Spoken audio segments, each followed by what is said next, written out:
Hello student, welcome to education the only weapon. तो जैसा कि एक वीडियो अपलोड हो चुका है, क्लास 9th का हम लोग बायोलॉजी का पहला चैप्टर कर रहे हैं, sales.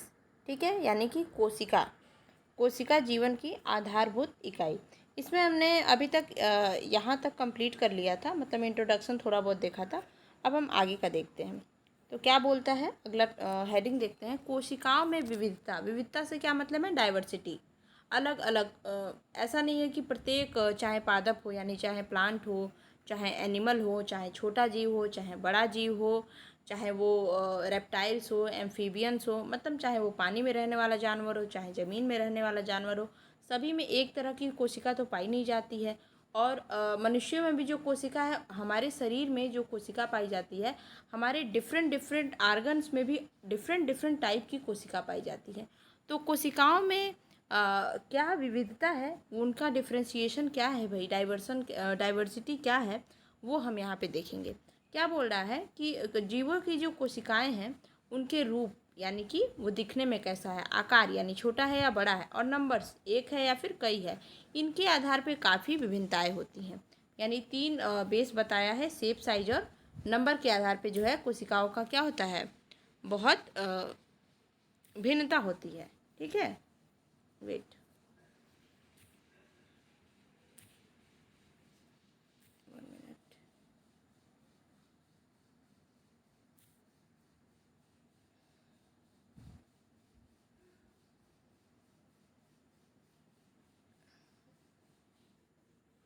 Sorry for the mistake.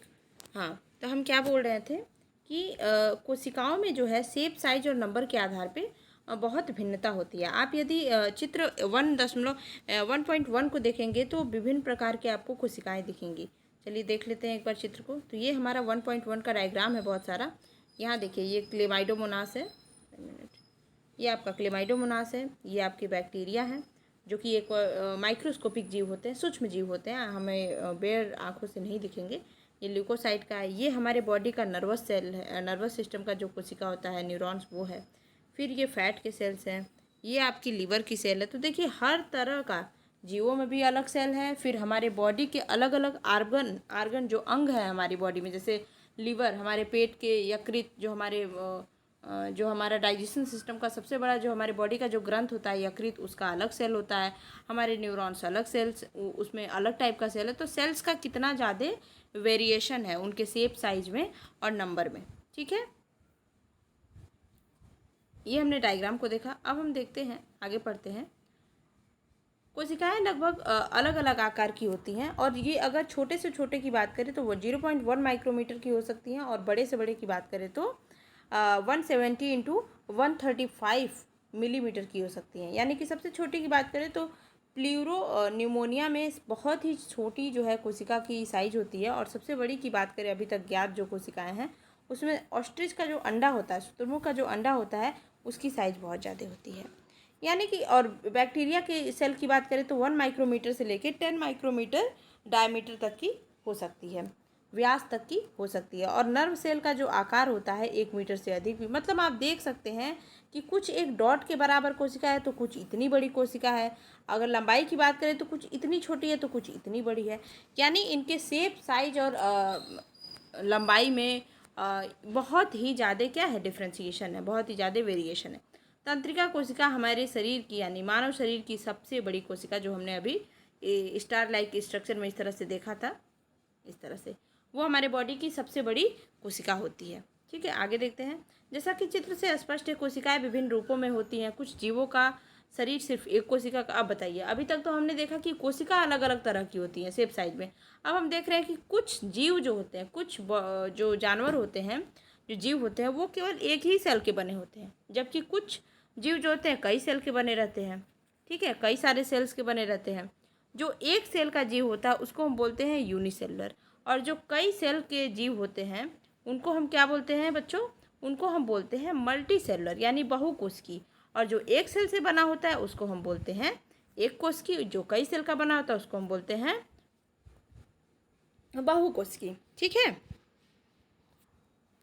अगर एक कोशिकीय जीव की बात करें तो जितने भी छोटे छोटे जीव होते हैं, जो अभी हमने देखा, अमीबा, पैरामीशियम, क्लेमाइडोमोनास, आपने 8-7 में पढ़ा होगा, अमीबा इस टाइप से कुछ इरेगुलर स्ट्रक्चर का होता है, उसमें उसका कोई अपना एक डिफरेंट शेप नहीं होता है, शेप नहीं होता मतलब आकृति नहीं होती, उसकी आकृति बदलती रहती है और उसमें केवल एक केंद्रक और वो एक ही सेल का बना होता है। मतलब उसका खाना पीना, नहाना धोना, नहाना धोना तो करता नहीं है ये, मतलब बॉडी से उत्सर्जन का काम, श्वसन का काम, ये सारा काम जो है एक ही सेल से वो करता है। जबकि हमारी बॉडी की बात करेंगे, अगर एक ह्यूमन बॉडी की बात करेंगे जो कि एक मल्टी सेलुलर जीव है, हमारे बॉडी में कई सारे सेल्स होते हैं, तो हमारा डाइजेशन का अलग सेल होगा, हमारे उत्सर्जन का अलग सेल होगा, फिर हमारे रिस्पिरेशन का यानी सांस लेने का अलग सेल होगा, हमारे बालों के अलग सेल होंगे, हमारे नर्वस सिस्टम के अलग सेल होंगे। पर भाई अमीबा भाई साहब का क्या कहना है, अमीबा तो सारा काम ही एक ही सेल से कर लेता है, तो ये समझने की बात है। फिर पैरामीशियम का भी वही सीन होता है, एक ही सेल से काम चल जाता है। क्लेमाइडोमोनास का, तो यूनिवर्स ने बहुत सारी चीज़ें ऐसी बनाई हैं, बहुत सारे जीव ऐसे बनाई हैं जो कि एक ही सेल से अपना काम कर लेते हैं, और ऐसे जो जीव होते हैं उनको हम क्या बोलते हैं, यूनिसेलुलर बोलते हैं। इन जीवों में जीवन संबंधी सारे कार्य जो है अकेली एक ही कोशिका द्वारा संपन्न होती है, जबकि जो मल्टी सेलुलर जीव होते हैं उनका शरीर, जैसा कि अभी मैंने बताया, अनेक कोशिका द्वारा संचालित होता है। और मैंने पिछली क्लास में आपको बताया था कोशिका के बारे में सबसे इम्पोर्टेंट बात कि cell is a structural and functional unit of our body, यानी एस और एफ नाम जो है अक्षर जो है आप याद रखेंगे, क्योंकि बॉडी का संरचनात्मक इकाई जो स्ट्रक्चरल यूनिट है, यानी हमारी बॉडी जिससे बनी है वो भी सेल है, और हमारी बॉडी की कार्यात्मक इकाई यानी फंक्शनल यूनिट जो है जिससे हमारा बॉडी काम करता है वो भी क्या है, सेल ही है।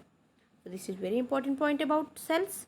अच्छा देखिए, जैसे लगभग 60 किलोग्राम का एक जो आदमी है, जैसे मान लीजिए मेरा वेट जो है कितना है, 60 kg है, तो हमारे बॉडी में जो कोशिका होगी वो कितनी पाई जाएगी, 60 × 10⁻15 यानी 60 × 10⁻15 कोशिकाएं जो पाई जाती हैं। 15 का मतलब 10 के आगे 15 शून्य लगा लीजिए, ठीक है, 0 लगा लीजिए। इतनी ज़्यादा क्या होती हैं कोशिकाएं जिनको हम काउंट नहीं कर सकते हैं। बहुकोशिकीय जीवों में, यानी कि हम जैसे जीवों में, विभिन्न कार्यों को सुचारू रूप से संपन्न करने के लिए अनेक कोशिकाएं समाहित होकर, मतलब बहुत सारे सेल्स मिलकर हमारे विभिन्न अंगों का निर्माण करती हैं। यानी कि आप समझ सकते हैं, लीवर के सेल्स अलग टाइप के होते हैं, नर्वस सिस्टम के सेल अलग टाइप के होते हैं, रिस्पिरेशन के अलग होते हैं, लंग्स के अलग होते हैं, माइंड के अलग होते हैं, त्वचा के सेल्स अलग होते हैं, किडनी के सेल्स अलग, जैसा कि भी मैंने बताया। और ये सब मिल करके एक क्या बनाती है, बॉडी बनाती है। जैसे मैंने आपको पिछली बार बताया था कि सेल से क्या बनता है, टिश्यू, टिश्यू से क्या बनता है, ऑर्गन, ऑर्गन से क्या बनता है, ऑर्गन सिस्टम, और ऑर्गन सिस्टम फाइनली मिलकर क्या बनाता है, एक बॉडी बनाता है। Is it clear. अब हम देखेंगे इनमें श्रम का विभाजन होता है, बिल्कुल होता है भाई। हर प्रकार की जो कोशिका होती है उसका अपना अपना काम होगा। लीवर का सेल पाचन का काम करेगा, रिस्पिरेटरी का सेल सांस का काम करेगा, मतलब सांस लेने देने का काम करेगा, त्वचा का सेल, स्किन वाला जो सेल होगा वो अपना स्किन से रिलेटेड काम करेगा, पसीना निकालना, हमारे बॉडी को बाहरी चीज़ों से बचा के रखना, ये सारे काम जो है, यानी कि प्रत्येक सेल्स का काम जो है उनका अलग होता है, डिवीजन ऑफ लेबर होता है उसमें। विभिन्न प्रकार के पौधे, बहुत सारे पौधे जैसे शैवाल, कवक, मॉस, फर्न, ये सभी जंतु तथा जंतु इसके क्या हैं, उदाहरण है। यानी इनमें भी अपना सेल होता है। शैवाल आपको पता है, फंगस शैवाल जो आपके कहीं चापाकल वगैरह जो होता है, जो जहाँ पे पानी बहुत गिरता रहता है, वहाँ हरा हरा कुछ आपको दिखता रहता होगा, जिसको हम आम भाषा में काई बोलते हैं, उसी को शैवाल बोला जाता है, एल्गी। और कवक क्या होता है, रोटी भीगी हो, कई दिन से पड़ी हो तो उस पर फफूद टाइप का कुछ बन जाता है, उसको हम क्या बोलते हैं, कवक बोलते हैं। उसी तरह मांस और फर्न भी इसी प्रकार के क्या हैं, कुछ पौधे हैं। तथा जंतु में जो है सेल्स पाए जाते हैं और उनमें डिवीजन ऑफ लेबर होता है।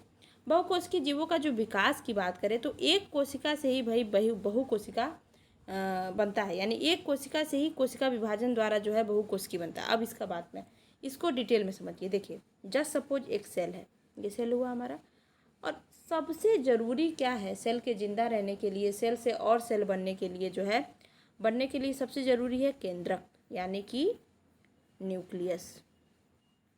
ठीक, अगर किसी सेल में न्यूक्लियस नहीं है तो आप समझ लीजिए वो क्या है, डेड है। यानी कि हमारा जो न्यूक्लियस है सबसे इम्पोर्टेंट है सेल में। अब न्यूक्लियस से ही हमारा क्या होता है, कोशिका का विभाजन। यानी कोशिका अगर कट होगी ऐसे तो ये जो अलग से ये कोशिका बनेगी ये जिंदा नहीं रहेगी, पर अगर कोशिका इस तरह से कट होती यानी कि ये पार्ट हमारा क्या होगा, जीवित रह जाएगा। आप कैसे समझे, अभी दोबारा से समझते हैं। ये हमारा सेल है, इसमें छोटी सी केंद्रक है। अगर हमारे कोशिका का विभाजन हो रहा है, इससे नई कोशिका बनानी है, तो ज़रूरी है क्या कि कोशिका का विभाजन ऐसे जगह से हो जहाँ से वो केंद्रक का कुछ पार्ट उसमें जाए। केंद्रक से कटेगा तभी क्या होगा, कोशिका अगला जो पार्ट निकलेगा वो नया कोशिका बन पाएगा। यानी कि सारे जो डिवीज़न होने चाहिए केंद्रक से होकर ही क्या होने चाहिए और इसमें भी अपना अपना छोटा छोटा केंद्रक आ जाएगा और फिर ये अगेन क्या होगा, बड़ा हो जाएगा और नया कोशिका क्या करेगा, बना लेगा। यानी कि कोशिका विभाजन में सबसे इम्पॉर्टेंट चीज़ क्या है कि भाई सेल के अंदर केंद्रक होना चाहिए और विभाजन केंद्रक से होकर होना चाहिए। आई होप आपको समझ में आ गया होगा। और इसी प्रकार से क्या होता है, एक कोशिकी से फिर क्या बनता है, बहुकोशिकी बनता है एक कोशिका विभाजन के द्वारा। अगला पॉइंट हम पढ़ते हैं, कोशिका का जो आकार होता है यानी जो शेप होता है और उसकी जो आकृति होती है उसके कार्यों के अनुरूप होती है। ठीक है, जैसे कि भाई कुछ कोशिकाएं अपना आकार बदलती रहती हैं, जैसे अमीबा। अब जैसे हमने पढ़ा कि कोशिका का आकार और आकृति उसके काम के अनुरूप होती है। मतलब जो नर्वस सेल रहेगा भाई उसका उसके काम के हिसाब से सेल होगा, जो डाइजेस्टिव जो सेल होंगे उनके टिश्यूज उनके काम के हिसाब से होंगे, ऐसे कि डाइजेशन में मदद कर सके। नर्वस सेल ऐसे होंगे कि हम सूचना पहुंचाने में मदद कर सके।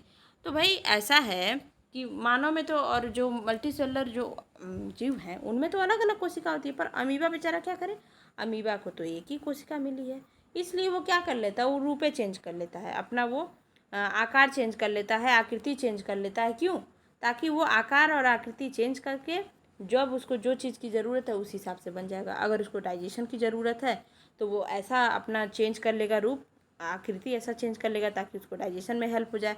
अगर उसको सांस लेने की ज़रूरत है तो वो ऐसा अपना चेंज करेगा रूप और आकृति ताकि उसको रिस्पिरेशन में हेल्प मिल जाए।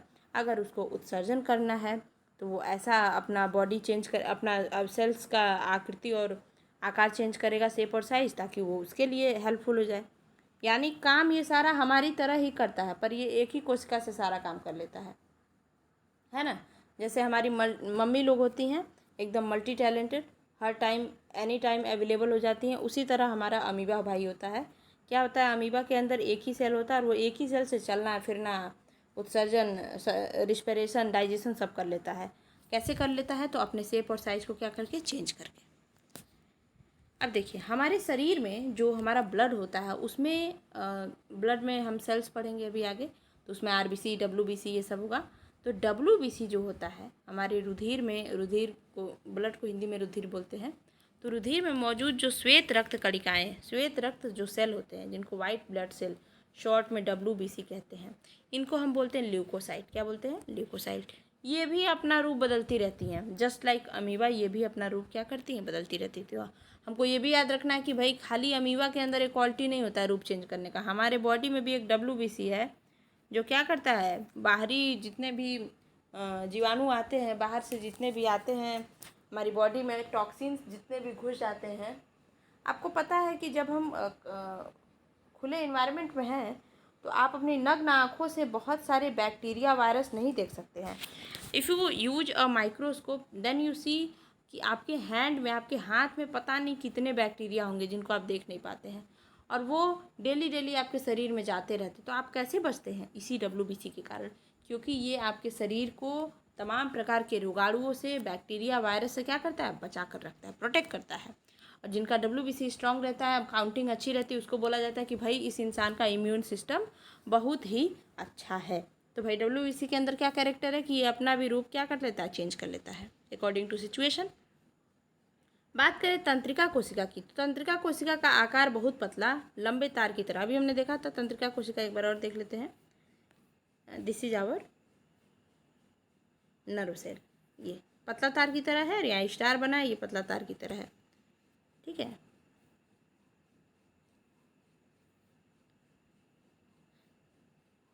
तंत्रिका कोशिका का आकार पतला तार, लंबे तार की तरह होता है, पतला और लंबे तार। इसके द्वारा क्या होता है, इम्पल्स का चालन होता है। भाई इसका ऐसा क्यों है, अच्छा देखते हैं हम। जो बिजली, जैसे सपोज ये छोटा सा स्विच बोर्ड है, ठीक है, स्विच बोर्ड है, यहाँ आपका पंखा लगा हुआ है, ठीक है, और यहाँ से कहीं तार जो होता है वायरिंग की जाती है इस तरह से, और जब हम इसको ऑन करते हैं तो क्या होता है, ऑन करते हैं तो ये क्या करता है, पंखा चलने लगता है।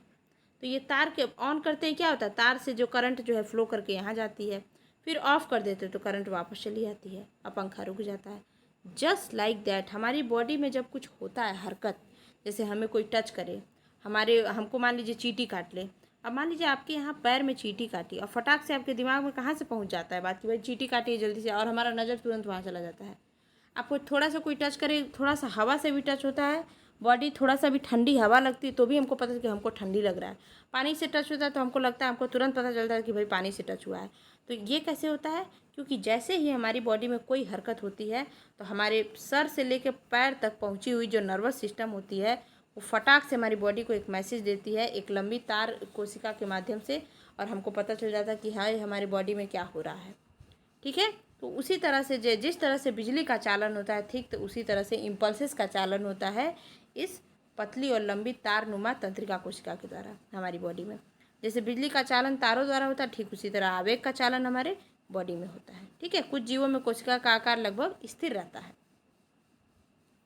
अब भिन्न भिन्न जीवों में तथा एक ही जीव में अलग अलग समय में शरीर की कोशिकाओं की संख्या भी बदलती रहती है। कोशिकाओं की संख्या जीव के शरीर के आकार पर भी, मान लीजिए एक चूहा है तो चूहा के शरीर में कोशिकाओं की संख्या हाथी के मुकाबले तो कम ही न होगी। उसी तरह पौधों की बात करें तो पौधों में जो बरगद का पेड़ होता है, बनियान ट्री होता है, उसकी कोशिका तो गुलाब के फूल की पौधों में पाई जाने वाली कोशिकाओं से बहुत तो कम होगी। तो हमारी कोशिका जो है बॉडी साइज के ऊपर भी क्या करती है, डिपेंड करती है। ठीक है, अब आगे हम चलते हैं। जीवन व्यवस्था के स्तर, ये क्या है भाई? लेवल ऑफ हमारा जो बॉडी का मैनेजमेंट है। प्रत्येक जीव के शरीर का निर्माण करने वाली कोशिकाओं में मूलभूत कार्य करने की जो है क्षमता होती है। जो हमारे शरीर का जो स्ट्रक्चर निर्माण, जैसे कि मैंने आपको पहले ही बताया कि सेल से टिश्यू, टिश्यू से ऑर्गन, ऑर्गन से ऑर्गन सिस्टम, देन बॉडी। तो प्रत्येक जीव के शरीर का निर्माण करने वाली जो कोशिका होती है उसमें कुछ बेसिक काम करने की क्या करती है, एबिलिटी होती है, पहले ही से क्षमता होती है। बहुकोशिकीय जीवों की बात करें जैसे हम ह्यूमन हो गए, शेर हो गया, पेड़ हो गए, ये सब जो होते हैं हमारे अंदर क्या होता है, ये कोशिकाएं आपस में समूह बनाकर काम करती हैं। और समूह बनाते ही सबसे पहले ऊतक का निर्माण, अभी मैंने आपको बताया। एक सी रचना और एक सा कार्य करने वाली कोशिकाओं के समूह को ऊतक कहते हैं। ये बड़ा ही इम्पोर्टेंट पॉइंट है। देखिए, आपको पता है कि ये एक छोटा सा सेल है। हम लीवर का एग्जाम्पल लेके चलेंगे। हमारे बॉडी का सबसे बड़ा ग्रंथि जो होता है लीवर, यकृत, जो हमारे पेट में खाने को क्या करता है, पचाता है। भाई लीवर की मान लीजिए एक सेल की बात करते हैं, तो लीवर का जो मान लीजिए सेल ऐसा चौकोर आकार का होता है, तो और इसका कैरेक्टर क्या है, खाना पचाना। तो इसका हम पहले समझ गए कि इसका ये देखने में कैसा है, चौकोर है, इसका काम क्या है, तो खाना को डाइजेस्ट करना। अब इसी प्रकार की और दो चार चौकोर सेल जो खाना को पचाती हैं ये आपस में मिल गई और ये अब चारों क्या मिलकर बनाएगी, ऊतक। समझ में आ गया? ऊतक यानी टिश्यू, यानी एक ही प्रकार का काम करने वाली। तो ये चारों डाइजेशन का काम करती है। एक ही तरह से दिखने वाली, यानी इनका रचना यानी स्ट्रक्चर एक तरह का है, एक तरह से दिखने वाली कोशिका और एक तरह का काम करने वाली कोशिकाओं का अब ये जो ग्रुप है इसको हम क्या बोलेंगे, टिश्यू। इसी को हम बोलते हैं ऊतक। ओके, और ऊतक के समूह जो किसी विशेष कार्य को संपन्न करते हैं। अब देखिए, अब मान लीजिए ये एक ऊतक बन गया था, फिर इसी तरह का एक और ये ऊतक, फिर इसी तरह का एक और ये ऊतक, फिर इसी तरह का ये एक और ऊतक जो है। अब ये जो मिल के क्या करेंगे, ये सब मिल के बनाएंगे, डाइजेशन का काम करेंगे, खाना को पचाएंगे। खाना आ रहा है, पचाएंगे। इसको हम जब इसको क्या बोलेंगे, एक प्रकार के ऊतक की रचना को बोलेंगे अंग। यानी अब हमारा लीवर बन गया, ठीक है, तो एक अंग बन गया। यानी कि हमने अभी शुरू में पढ़ा कि सेल से टिश्यू बना, एक टाइप का कोशिकाओं का कलेक्शन, और एक टाइप के ऊतक के कलेक्शन से हमारा क्या बन गया, ऑर्गन बन गया, अंग बन गया। और यहाँ पे देखिए एग्जाम्पल भी, उदाहरण स्वरूप हम भोजन के पाचन की संपूर्ण प्रक्रिया को देख लें तो सबसे पहले भोजन इंजेशन होता है। यानी कि हमारा, अगर हम इस तरह से डाइजेशन की बात करें, सबसे पहले हमारा भोजन मुंह में गया, उसको हम बोलते हैं इंजेशन। फिर उसका डाइजेशन होता है, यानी पाचन होता है इधर ऐसे, तो इसको हम बोलते हैं डाइजेशन।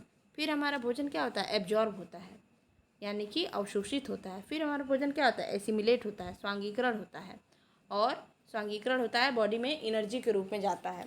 और उसके बाद जो अनपचा भोजन होता है, जो हमारी बॉडी डाइजेस्ट नहीं कर सकती है, वो मल के रूप में क्या होता है, हमारे बॉडी से क्या होता है, निकल जाता है, निष्कासित हो जाता है। तो ये हमारा कैसा हो गया, ये यहाँ पे हमारे जितने भी सेल हैं, उनसे बने ऊतक हैं, उनसे बने अंग हैं, वो क्या काम कर रहे हैं, डाइजेशन का काम कर रहे हैं।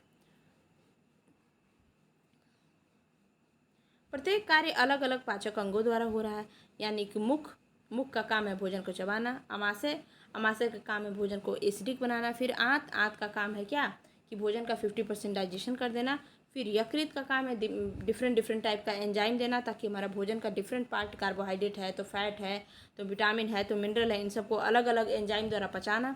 ये सारा जितने भी आर्गन हैं, जितने भी ऑर्गन आपके मतलब डाइजेशन सिस्टम में लग रहे हैं, उनका अलग अलग काम है। और वो ये क्या कर रहे हैं मुख, अमाशय, आंत, यकृत, ये सब सामूहिक रूप से एक विशेष तंत्र की संरचना करते हैं, जिसको हम डाइजेस्टिव सिस्टम बोलते हैं, पाचन तंत्र। उसी प्रकार से हमारा रिस्पिरेटरी सिस्टम होता है, उसी प्रकार से हमारा ब्लड सर्कुलेटरी सिस्टम होता है, मतलब हमारे शरीर में ब्लड किस प्रकार फ्लो करेगा। उसी प्रकार हमारा एक्सक्रीटरी सिस्टम होगा, यानी कि हमारा यूरिन हो गया, हमारा मल मूत्र हो गया, ये कैसे निष्कासित होगा। सभी अंग तंत्र मिलते हैं और हमारे बॉडी का एक मैक्रो स्ट्रक्चर निर्माण होता है, यानी जीव या व्यष्टि निर्माण होता है। यानी हमारा पूरा बॉडी, ह्यूमन सिस्टम या फिर किसी का भी एग्जाम्पल लें, वो बन के तैयार होता है। चाहे शेर हो, बड़ा पेड़ हो, ठीक है, कुछ भी हो, तो छोटे लेवल से होके एक पूरा बॉडी बन जाता है। यानी एक बार और देख लेते हैं, तो सबसे पहले क्या बनता है, सेल होता है, सबसे यूनिट, छोटी इकाई, फिर टिश्यू होता है, फिर ऑर्गन होता है, फिर ऑर्गन सिस्टम होता है, ऑर्गन सिस्टम के बाद क्या होता है, एक बॉडी बनती है। आई होप आपको समझ में आ गया होगा। ये आज की क्लास में यहीं तक, और अगला जो है अगला जो है कोशिका की खोज वाला हम आगे क्लास में देखेंगे। आई होप आपको क्लास समझ में आई होगी। अगर कोई दिक्कत लग रही है तो मेरे को कमेंट में ज़रूर बताइएगा, और आई होप आप लोग को समझ में आ रहा होगा। तो चैनल को सब्सक्राइब कर लीजिए, ज़्यादा से ज़्यादा शेयर करिए, लाइक करिए, ताकि हमें भी थोड़ा सा अच्छा लगे। और आपको जो भी सब्जेक्ट पढ़ना है आप मुझे कमेंट में बता सकते हैं, वो मैं पढ़ाने की कोशिश करूँगी। ठीक है, बेस्ट ऑफ लक, अच्छे से पढ़ाई करते रहें।